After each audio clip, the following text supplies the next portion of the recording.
Bienvenidos otra vez a el segundo episodio de Dame Evidencias. Tenemos aquí a nuestras testimonias seropositivas y a Teresa Martínez Burgoa. Burgoa, sí. Claro, ¿cómo quieres definirte? Una ocupación así, venga, piénsalo rápido. ¿Cómo quiero definirme? Claro, tu profesión. Ah, sí, claro. Bueno, que soy enfermera, llevo 25 años tratando pues, pacientes de VIH.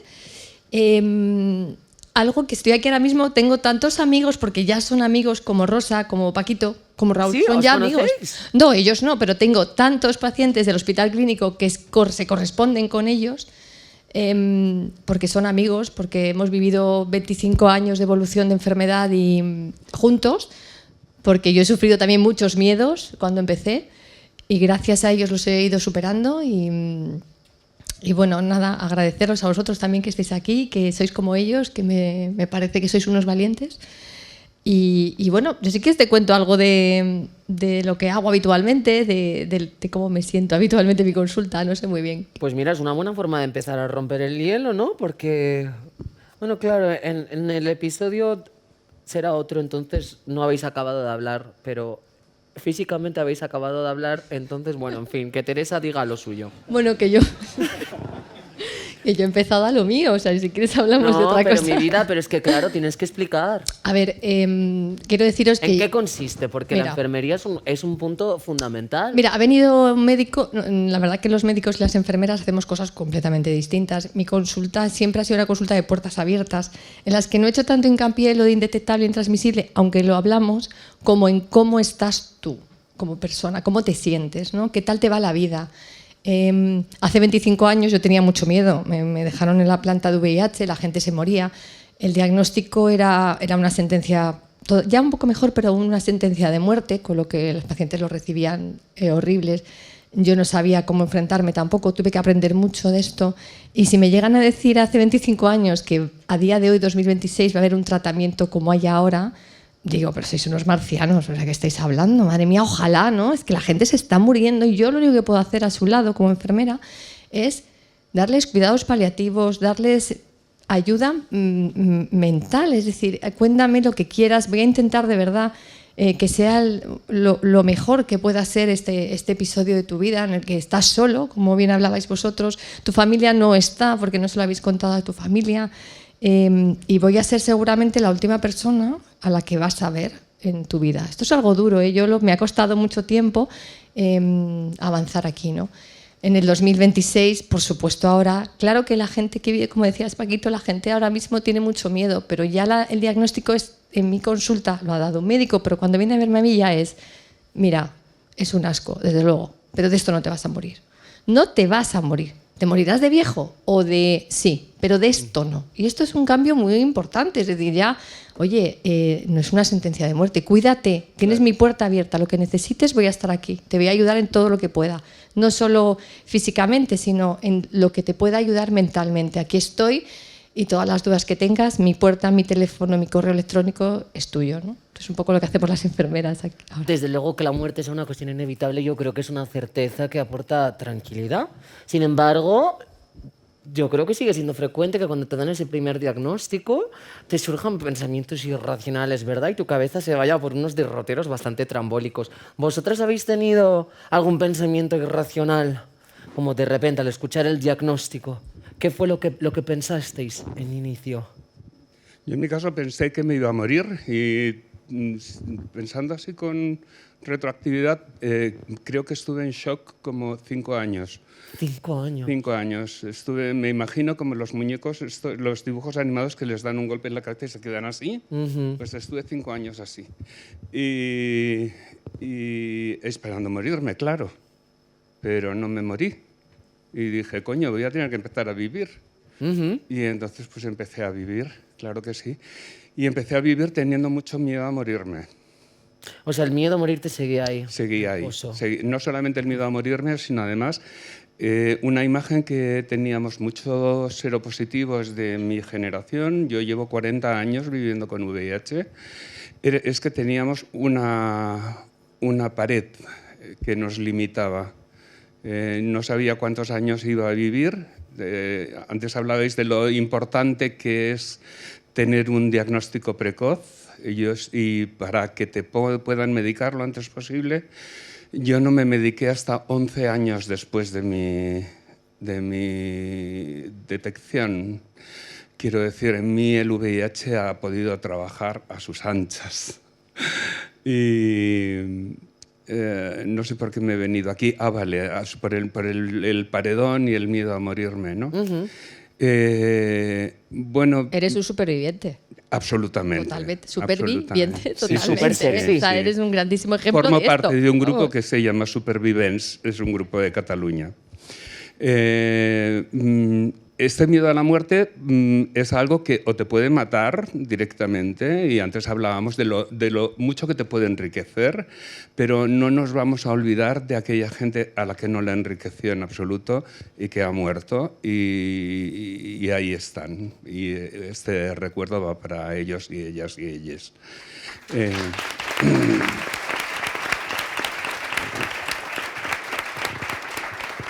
Porque ahora podemos hablar los resilientes y los no resilientes no pueden hablar. A mí el miedo a la muerte me llevó a impulsarme hacia arriba. No sé qué es lo que hice, lo pude hacer. Creo que en mi caso fue algo que pude hacer y algo que no puedo explicar cómo lo pude hacer, pero lo pude hacer y lo agradezco. Y la verdad es que me ha abierto muchas puertas, ¿no? El poder cuestionarme la muerte, el poder perder miedo a la muerte, coronado esto después por un infarto masivo, creo que gracias al VIH también, que también me puso a las puertas de la muerte, es algo que me ha dado mucha riqueza con posterioridad. ¿Estos miedos se repiten en la consulta? Bueno, estos miedos es que es constante, porque el VIH, es verdad lo que decía antes, y ya es una enfermedad controlada, más o menos lo decía Claro, Maricela. a pesar de que el contexto sea distinto, quiero Total, decir, claro. precisamente. Pero claro, está el miedo. Lo siguiente es, vale, ¿y ahora qué? ¿A quién se lo cuento? ¿Se lo cuento a mi madre? No, a mi madre no, lo que me dice todo el mundo. ¿Mi madre cómo se lo voy a contar? Porque le va a dar algo si se lo cuento. No, es una persona mayor. No se lo cuento, vale. Siguiente persona, se lo cuento si tengo pareja, lo cuento. Y si conozco a alguien, ¿y ahora qué hago si se lo cuento? O sea, me voy por ahí, conozco a una persona una noche y tengo relaciones igual, pues porque sí. Pues ¿cómo voy a tener relaciones? ¿Se lo cuento a esa persona? ¿No se lo cuento? Y entramos en un... Esto me ocurre muchas veces habitualmente, es muy, claro, individualizado en cada uno, pero esto es muy general, ¿eh? ¿Qué hacemos? Pues lo primero, estás en shock. Ahora no, coge aire. O sea, es muy complicado que tomes decisiones ahora, a quién se lo cuento, a quién no, cómo hago las cosas.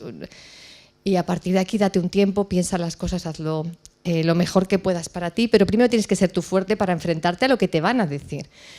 ¿Sabéis cuántos pacientes me han traído a sus parejas a lo largo de todos estos años para que a su pareja yo le contara, puesto que si ellos le contaban lo de indetectable, no terminaban de verlo, para que un sanitario, parecemos como autoridades, que no lo somos, o sea, si es que sabemos todos lo mismo, pero parece que si tienes un uniforme sanitario y se lo dices a alguien, que de verdad, que indetectable, que no te va a contagiar. Es que la semana pasada vino otro paciente, esto es mi día a día, ¿no?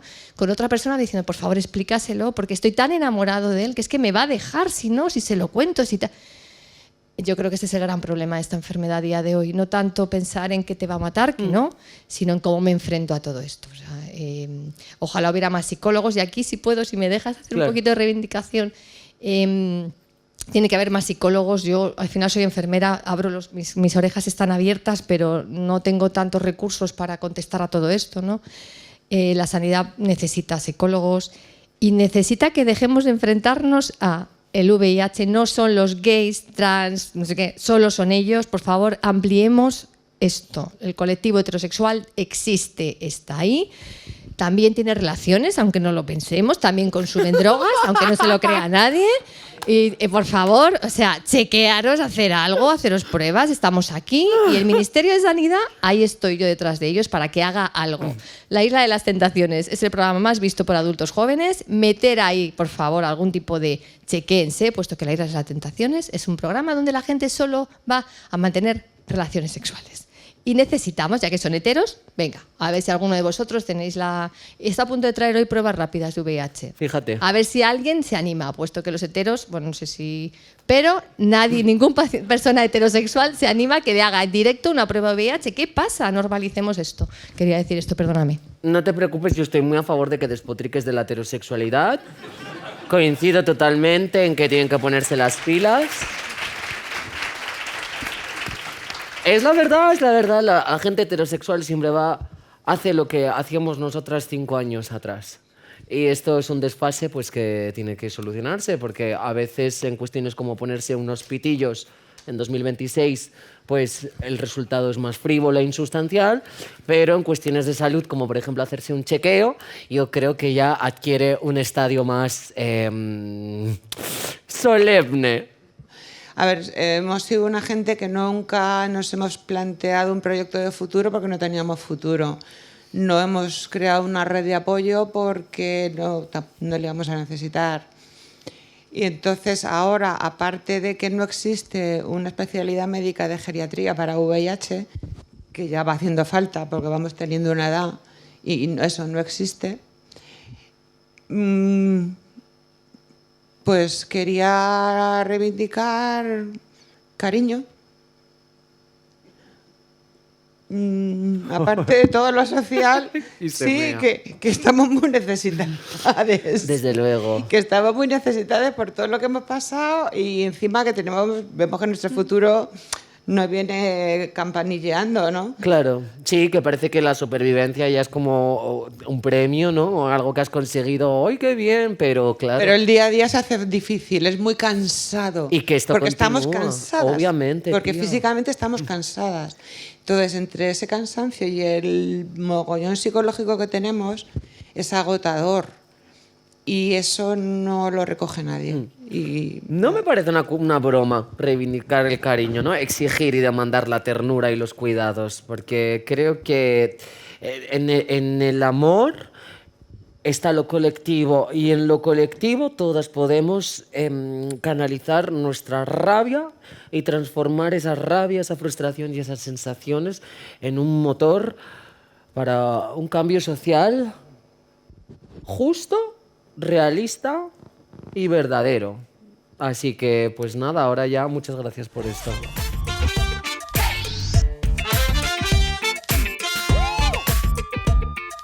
Vivir hoy.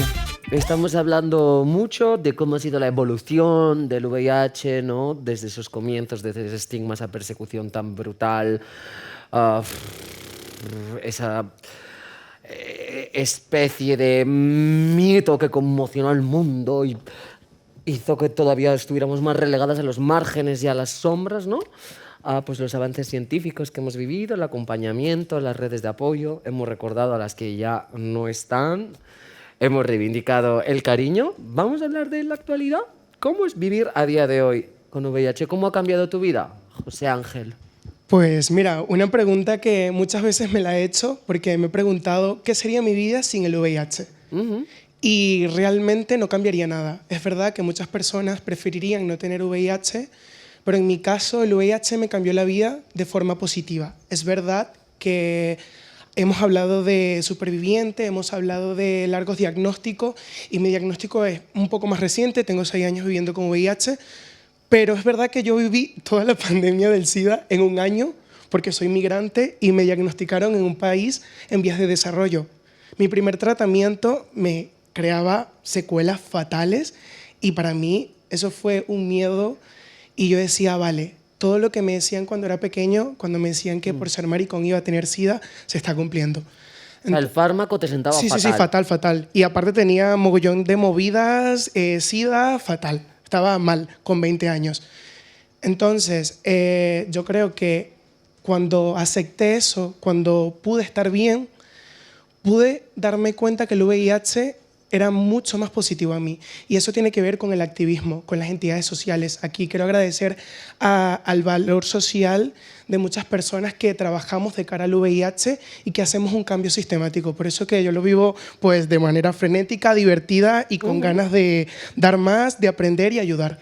Claro, pero de nuevo, como decíamos, eso es un mérito que te corresponde a ti y a todas las personas que han formado ese entorno, que día a día combaten el estigma con información, con acompañamiento y, por supuesto, pues a los profesionales médicos del ámbito sanitario que hicieron sus avances también todo se ha dicho gracias a la movilización popular y a la presión de las personas que dijeron, mira, esto se ha acabado, ¿vale? O sea, ya basta de dejarnos morir, hagan algo. Señoras y señores, pero me alegro de que esto es como, soy pizpireta, ¿no? Se mea, qué Fenomenal. tía. ¿En qué momento dejaste de vivir en alerta? Porque has hablado de esos miedos, ¿no? De esas secuelas físicas que te dejaba el fármaco y que aceptaste un poco que eso era una realidad que podía pasar, ¿no? ¿Cómo fue ese proceso? ¿Cuándo te hace tu cabeza? Cállense, Pues soy mira, divina. es que realmente dejar de vivir en alerta, podemos dejar de vivir en alerta de que no me voy a morir por el VIH, pero yo sigo viviendo con estigma, yo sigo viviendo con mucho odio. Claro. A día de hoy, después que yo saliera del armario, he recibido un mogollón de comentarios de odio por tener VIH. Me han escrito personas que ni siquiera me conocen a decirme violador, degenerado, pervertido, Ya. y cosas terribles. Entonces, dejar de vivir en alerta, lo dudo. Hasta que no se elimine y se erradique totalmente el estigma, yo seguiré viviendo un estado de alerta. Y es verdad que, bueno, hoy tenemos un acceso al tratamiento mucho mejor, que tenemos muchas herramientas, contamos con muchos mejores accesos. Al ser migrante, al ser joven, al ser maricón y al tener VIH, es como que esa transversalidad de estigma se me atraviesan y sigo viviendo con miedo, sigo viviendo con cuestiones y con ganas de que esto ya no siga pasando. Ya basta del odio hacia las personas que vivimos con VIH, ya basta. La verdad es que creo que pertenecer a este colectivo con distintas aristas de distintas maneras significa ir de la mano con la sensación de alerta, de urgencia y de incomodidad. Porque, bueno, por suerte o por desgracia, como no nos conceden un espacio legítimo en la sociedad y en el día a día, nos vemos obligadas a reclamarlos, así sea en la cola del médico, en un concierto o incluso en lo relacional y en lo más íntimo de nuestros vínculos. Marta, cariño, tú como psicóloga, ¿has notado en pacientes seropositivos que te comenten preocupaciones con respecto a lo relacional, sobre todo a la sexualidad? Porque claro, te dan el diagnóstico y es todo el rato como parece una gincana para salir del armario si cambias de pareja sexoafectiva. Sí, esto es verdad que se trabaja mucho, o sea, en Imagina lo trabajamos tanto en terapia individual como también en grupos, porque una de las herramientas que más ayuda son los grupos de pares o los grupos terapéuticos que te ayudan a tener espacios en los que te puedas presentar, relacionarte y comunicarte libre de estigmas, libre de violencias y sobre todo que te ayuda a conocer otras realidades, ¿no? Entonces, desde ahí, por ejemplo, también se trabaja mucho la comunicación del seroestatus, o sea, no por haber trabajado el autoestigma, por así decirlo, podemos elegir ser unas personas visibles, sino que al final cada uno tiene como su propio objetivo. Y desde aquí, desde la comunicación, tú también puedes elegir a qué personas contárselo a nivel pues, más familiar, más de amigues o incluso más social por lo general. Pero sí que es una de las demandas con las que se suelen encontrar en terapia. Claro, o sea que digamos que también un poco el mensaje es que no estás en la necesidad de contarlo todo el rato, ¿verdad? Como también recuperar el derecho a controlar tu relato y tu discurso y lo que cuentas y lo que no tiene nada de malo, que parece que es que como si fueras una patrañera ponzoñosa por no querer dar un detalle que a día de hoy, gracias al tratamiento, pues resulta irrelevante, ¿verdad? Teresa, mi vida, hija mía de mi corazón, ¿tú has notado cómo en los pacientes que atiendes, que acompañas, esta falta de autoestima, estos miedos, esta sensación de alerta, esta urgencia? Bueno, en todos. Es verdad que, mira, este último mes de febrero, cuando me propusieron venir aquí, he de deciros que estoy recibiendo por su parte, me ha motivado mucho a venir porque últimamente ya no solo tengo VIH, que sí, vienes a vernos a los de enfermedades infecciosas, pero también te pasan otras cosas, ¿no? Tienes que ir a dermatólogos, a oftalmólogos, a traumatólogos, lo que te ocurra, vaya. Y ahí nos encontramos otro gran problema, que es pues que vas al traumatólogo porque, os lo cuento, vamos, me lo han contado este mes, me han roto el menisco y claro, yo voy al traumatólogo y me dice, mira, es que te tienen que operar, normal, pero espera, que es que tú tienes VIH. ¿Y? Ah, no. Bueno, mira, te vamos a dejar el último porque vas a dejar el quirófano infectado. esto son palabras de febrero de 2026. Y dice, cuando me lo cuenta, claro, yo le digo, ¿pero qué? ¿Cómo me estás contando esto? Dice, ¿qué hago? Es que, claro, me va a operar esta persona. ¿Cómo le voy a poner una reclamación? ¿Cómo le voy a denunciar? Es difícil, claro, porque esa persona te va a operar. Entonces te sientes como muy vulnerable, ¿no? Claro. Y entonces es lo último que quería, digo siempre lo mismo, cuando sales de un hospital y vuelvo al uniforme sanitario, estás vestido de calle, puede ser un homófobo, puede ser cada uno allá, en tu casa. Una vez que te pones un uniforme de sanitario, lo siento, pero no. No, eres un profesional. Tú no puedes decir a una persona porque tenga VIH, me vas... Primero, el quirófano infectado, ¿qué tontería es esa? Si el quirófano hay que limpiarlo entre pacientes. ¿O cómo es esto? No, el que tiene solo VIH, ¿o qué? Pero es que al día siguiente lo mismo con un urólogo, lo mismo con... ¿Esto 2026? Digo, ¿pero en qué estamos viviendo? Entonces los miedos que tienen van sumando, sumas, y esto cuando tiene fin... Pues no sé cómo, al final eso lo divulgamos de alguna manera, lo contamos y por favor, yo soy profesional sanitario, pero vamos a ver, ¿nos ponemos las pilas o nos callamos si no tenemos ni idea? Pero desde luego tienes que emitir estos juicios de valor a estos pacientes, es que creas en ellos, se sienten vulnerables porque son personas vulnerables, depende mucho de lo que tú les digas. Y pasa mucho, ya no es ni siquiera con una cuestión del VIH, te vas a hacer unas pruebas de cualquier ITS y te someten a un cuestionario que dices, pero, o sea, ¿serás metiche? La tía corre, ve y dile que parece que quiere sacarme aquí el chismoseo más jugoso que encuentre, ¿no? Y te enfrentas como de nuevo a una sensación muy asquerosa, la verdad. Tenemos mucha suerte de contar con profesionales como vosotras, pero es muy injusto que dependamos de la suerte para recibir un trato digno y de calidad. Es muy injusto porque debería ser un derecho que se nos garantizara por simplemente existir.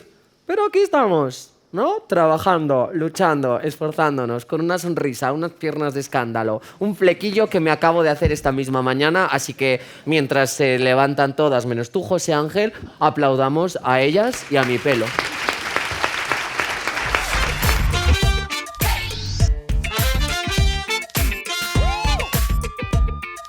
Vamos a hablar de cultura, de medios, de representación. ¿Creéis que faltan referentes con respecto al VIH? ¿Creéis que si hay referentes, creéis que los referentes que hay están retratados de una forma apropiada, correcta? Tenéis un micrófono en el asiento, por cierto. ¡Ay, mira, se lo saca, de esa forma sinuosa, yo alucino. Hombre, yo tengo la sensación de que faltan referentes y sobre todo es algo que nos pasa mucho, en general las comunidades LGTBIQ+, nos pasa, que los medios consideran que un referente es suficiente. O sea, pues ya tenemos a esta persona transmediática, no hace falta más. Sí. O sea, toda la diversidad que hay dentro de la T, dentro de la G, dentro de la L, dentro de la Q, no existe. Con que haya una es suficiente. Entonces, claro, ahora mismo... A mí lo que me preocupa es que si ahora mismo hay un referente, que yo creo que lo que ha hecho Eduardo Casanova es muy importante, si los medios creen que solo puede ir Eduardo Casanova a los programas de televisión porque es el único referente existente, pues volvemos a tener un conflicto, porque es que Eduardo representa a Eduardo. Entonces creo que hay que ampliar ese escenario. Además llama la atención, ¿verdad? Porque es como, no, ya hay un maricón en la tele. Y yo pienso, bueno, claro, pues que yo comiéndome el mismo bodrio de hombre cis heterosexual rancio, Total. Día y noche, y por la mañana también, en la tele, en los periódicos, en el cine, o sea, ¿cuántos Humphrey Bogart ha habido a lo largo de la historia? Total. Y ahí nadie dice nada, pero claro. Tú vas a una tele y es, no, es que tú eres maricón, ya tenemos un maricón. Eso es como ya tenemos una negra. Sí. Entonces ya no pero hace falta. gilipollas nunca se ponen estrictas, ¿no? Esto siempre falta. Eso, así. Idiotas siempre hay sitio para alguno más. Oye, Ricardo, mi vida, ¿crees que se ha contado siempre la historia de los personajes seropositivos desde la tragedia? Porque con los mariquitas, con las trans, es algo que pasa mucho. Que dices, bueno, soy gay, me suicido, ¿no? En esta serie familiar, por ejemplo. Soy lesbiana, pues por algún motivo alguien la pega un tiro. Y dices tú, ¿pero será posible? ¿Crees que también se recurre al morbo? a la hora de narrar historias seropositivas? Sí, o sea, lo primero que diría es que en este país no se ha contado. Nunca. Básicamente.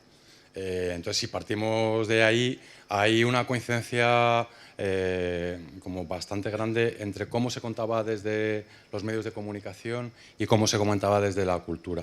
Entonces, ese programa de informe semanal de Alerta, el virus que viene de California, con una película de Jesús Franco que era SIDA, la plaga del siglo XX o el cáncer del siglo XX, no recuerdo muy bien.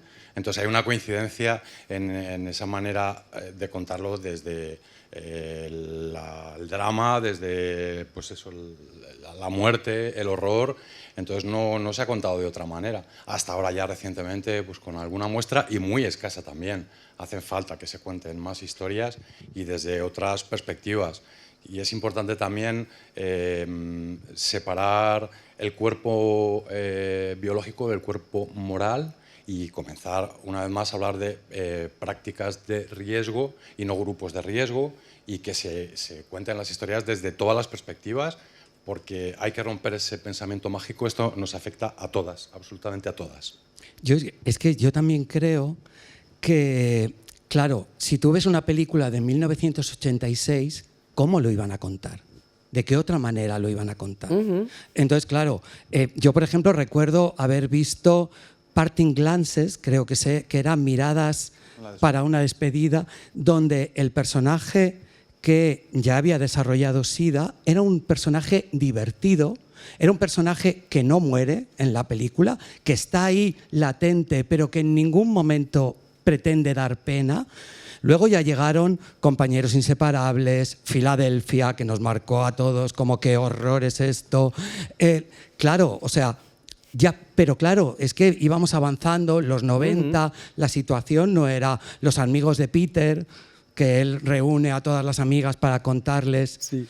Claro, o sea, en ese escenario, a mí lo que me preocupa es que de repente no haya, de repente hay un silencio. En el cine, en la cultura, no se habla de ese tema. En España, desde luego, no hay ninguna película, hasta que no ha aparecido Carla Simón, que lo cuenta desde un lugar muy poético, y la serie de Eduardo Casanova no se ha tratado. Aparecían personajes secundarios de repente, pero no estaba bien tratado, ¿no? Siempre como de refilón. Yo me acuerdo mucho del episodio de Farmacia de Guardia. Era. Claro. Ay, Y en Las chicas de oro. Ay, bueno. Thank you for being my friend. Bueno, pues pasamos a my friend. Raúl, cariño. ¿Por qué crees que cuesta tanto contar historias desde la normalidad, desde la diversidad, desde lo más realista, ¿no?, que hay en el ser humano, que es que cada uno es de su padre y de su madre? Bueno, yo creo que es difícil acercarse a estas situaciones desde que no sea un lugar un poco de drama, porque si pienso, por ejemplo, en Todo sobre mi madre de Almodóvar, que es un poco como la primera película así importante en la que se trata el tema, al final la protagonista, bueno, no es la protagonista, pero muere. Y en muchos otros casos, como los que habla de Carla Simón o en alguna serie, al final tampoco acaban bien. Se me ocurre uno más reciente, en Élite, aparece un personaje también con SIDA, que no pertenece al colectivo, que encima viene de una clase social elevada, y bueno, digamos que lo cuentan un poco más normal, simplemente lo tiene, se medica y tal. Es cierto que también muere, pero bueno, no muere por eso.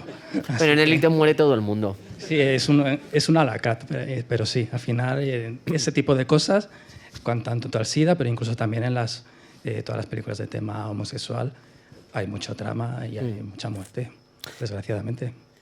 ¿Qué relato crees que falta? ¿Qué perspectiva te haría ilusión a ti ver? Vamos a proyectar al universo. Pues creo que es un poco lo que contaba Teresa, pues qué sé, desde la normalidad. Sí. Puede salir en un programa más normal, la gente, bueno... Alguien pues graciosito, sí, tengo ¿verdad? VHS, claro. No, y también VIH y mujer, que hay muy pocas narraciones que hablen de eso. Yo recuerdo una película que se llamaba... bueno, el título en español era muy bueno porque era Ella solo, los chicos a un lado, que era Boys in the Gun o algo así era, que era Whoopi Goldberg, Drew Barrymore y Mary Louise Parker. Bueno, claro, es que qué elenco, tía. Entonces Mary Louise Parker tenía SIDA y Whoopi Goldberg era una mujer lesbiana que se enamora perdidamente de Mary Lou Parker, que era una mujer cis heterosexual que tenía SIDA. Y esa es una película que habla del universo femenino. Está dirigida por un señor. Y Kids también, ¿no? Es una película Kids. muy Sí. chula. Sí, sí. Bueno, muy chula, quiero decir que es un horror, claro, la ves, te quedas como el cuerpo, perdón, igual la expresión no era la apropiada. Oye, me encantaría seguir repasando las actualidades cinematográficas, ¿no? Y las no tan actualidades cinematográficas, pero me temo que hay que continuar.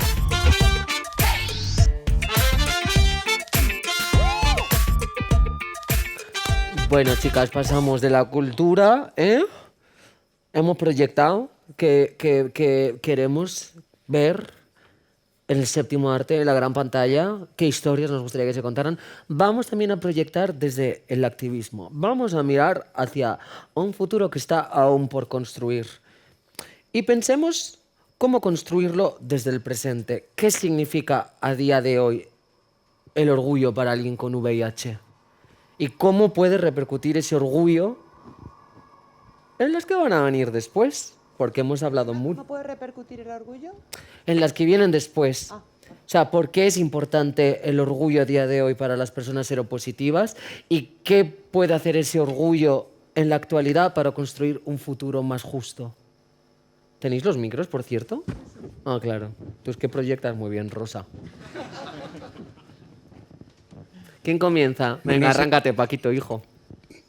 Paquito lleva una camiseta que pone bien claro que soy, cómo se me ha insultado. Claro. Y lo que está haciendo Paquito con esto es reconfigurar esto. Anteriormente he tenido que resignificar marica, después he tenido que resignificar gordo y ahora estoy trabajando el sidoso. He salido de casa así. Quiero decir, he paseado por mi comunidad de vecinos hasta que he salido a la calle. He ido hasta la estación de Renfe de Villaverde Bajo, que es donde vivo. He cogido el tren, me he bajado en Sol, en bicicleta me he ido a comer con Rosa, a un restaurante vegano, y hemos venido hasta aquí. Quiero decir, la gente, si he tenido la suerte de que alguien seropositivo se haya encontrado conmigo, ha recibido un mensaje potente de decir, mira, alguien sin miedo, alguien sin vergüenza y alguien sin vergüenza también. Qué importante es perder la vergüenza, ¿verdad?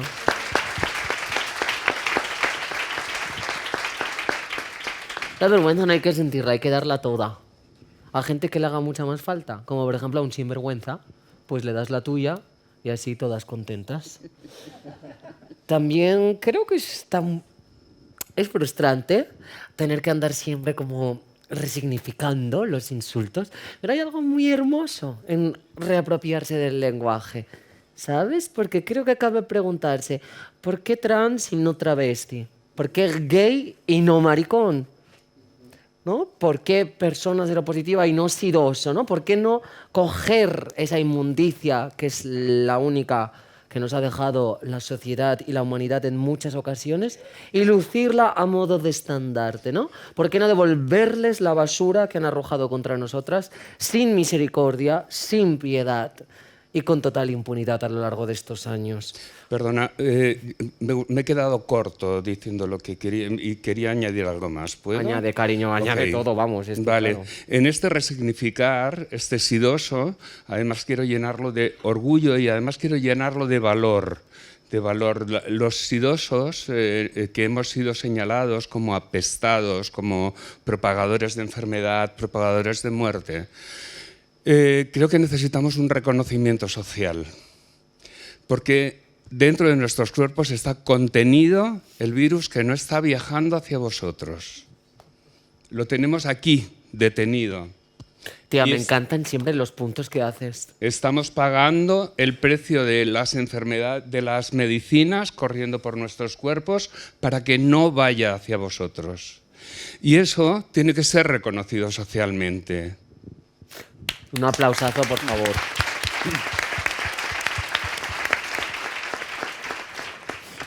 ¿Cómo vivís vosotras el orgullo, Rosa, Raúl? A mí nunca me había planteado esto, pero ahora que dices ¿cómo puede influir el orgullo que no todo el mundo con VIH ha generado? Yo creo que sí, pero no se puede decir de todo el mundo, Claro. ni mucho menos. ¿Y crees que es importante que haya orgullo? Yo creo que con estos bueyes hay que arar. Entonces, que es un dicho que se decía hace mucho, ¿no? En España, pues esto es lo que me ha tocado, pues para adelante. O sea, no hay mucha opción, no tengo mucha opción. Pero ante tu pregunta de cómo puede repercutir esto en siguientes generaciones, pues es que yo creo que no está en nuestras manos. O sea, que es una cosa mucho más social, mucho más institucional, o darnos mucha más visibilidad para que la sociedad se dé cuenta de lo que estamos haciendo, de lo que hemos hecho y de lo que hemos conseguido. ¿Tú querías añadir algo que te he visto ahí con la palabra en la boca? Sí, no, porque para mí sí que su visibilidad, o sea, para mí sois un referente. Y entonces un referente es una de las primeras cosas que necesitamos para dar paso también y para empezar a hablar de ello y para comunicarlo a nuestros seres queridos y todo eso. O sea, lo primer paso quizás es la información, ¿no? Te llega la información y haces un tema mental y dices, vale, pues no me voy a morir de esto, o no lo voy a transmitir, o etcétera. Vale, pero es como un poco frío. Hace falta, yo creo, que una conexión emocional. Y esa conexión emocional la de los referentes. O sea, las personas que habéis estado súper vivientes, habéis vivido todo eso, para los demás sois una inspiración. Y veros, solamente veros y escucharos, pues te da mucha fuerza. O sea, transmitís esa fuerza y te hace sentir parte de una comunidad y te hace sentir esperanzado o sea, sois muy importantes. Sí, pero esa conexión o se consigue con el activismo o con que institucionalmente se organicen este tipo de eventos. Totalmente, totalmente. Desde luego, bueno, es que lo hemos hablado, ¿no? De la ternura, el cariño, en el cariño el amor, en el amor lo colectivo, en lo colectivo la rabia, y de ahí a cambiar todo. De los cimientos a la parte más alta del más alto torreón, a sacudir la sociedad hasta que no quede ni rastro de esa barbarie asquerosa a la que nos ha sometido gente que lleva pitillos en 2026.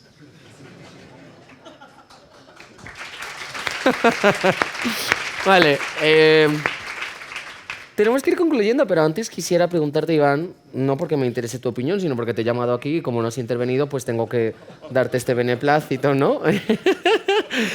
Es broma, chicas, que luego, claro, van por ahí diciendo Samantha es súper ácida. ¿Qué va? Solo me he criado con películas estadounidenses.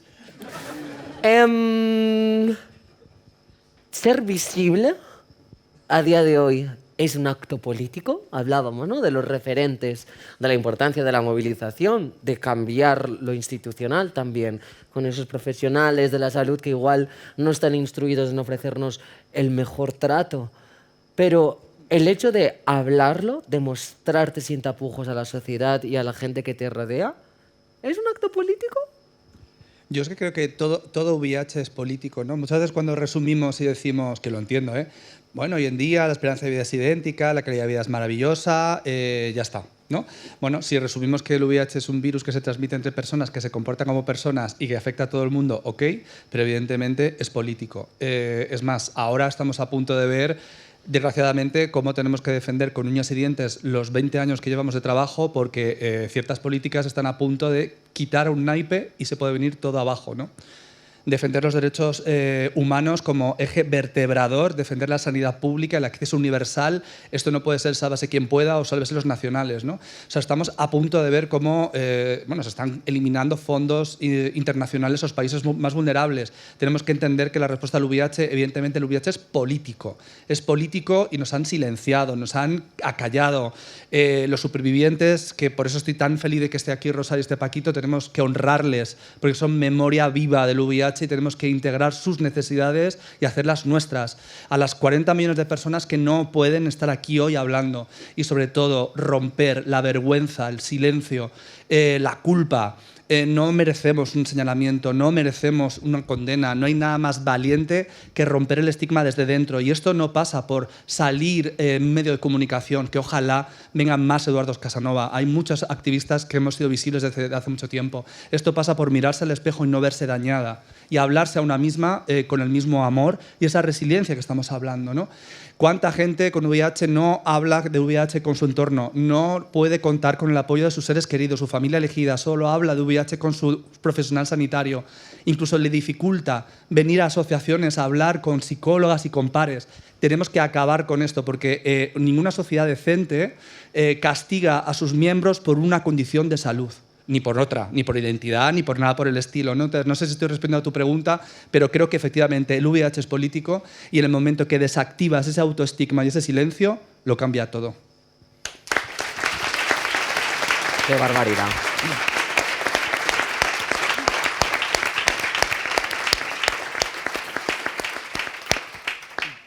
Pues chicas, con esto y un bizcocho vamos a por el cierre, ¿no? Me da lástima, es decir, pero también lo agradezco porque llevo meándome 1 hora. Entonces, si llevara un pañal o me hubierais puesto el catéter que pedí en el rider técnico, pues igual podría estar ahora orinando y no tendría que acabar la sesión.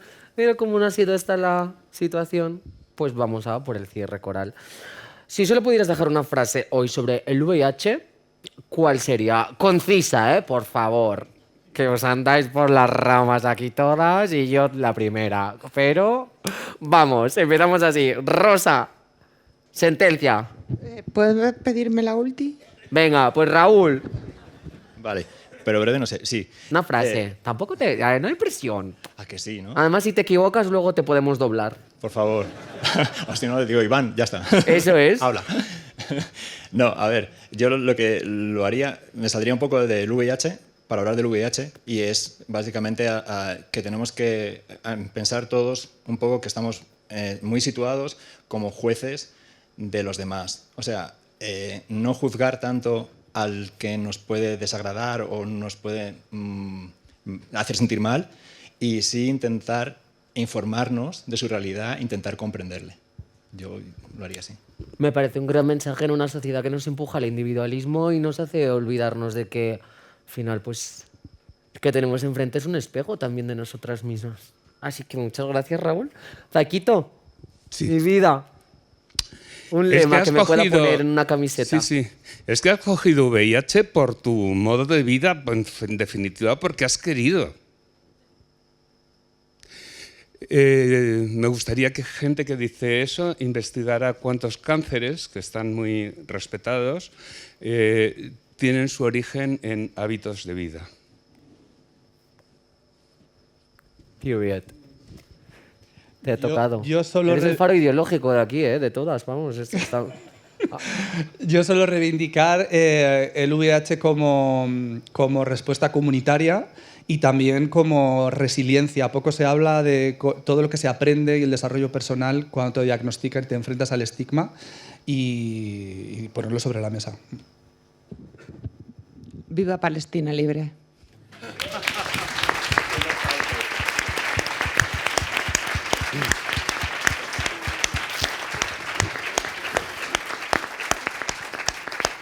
Bueno, pues muchas gracias a todas las personas que han hecho posible esta jornada tan estupenda, tan agradable, que nos ha puesto a todas muy cachondas, que nos ha conmovido, que nos ha hecho reír, que nos ha hecho pensar, que nos ha hecho imaginar un futuro mejor, ¿no es así? Gracias a todas, a todos y a todos los ponentes que también habéis dado vuestro granito de arena, aportando vuestros testimonios, vuestras experiencias personales.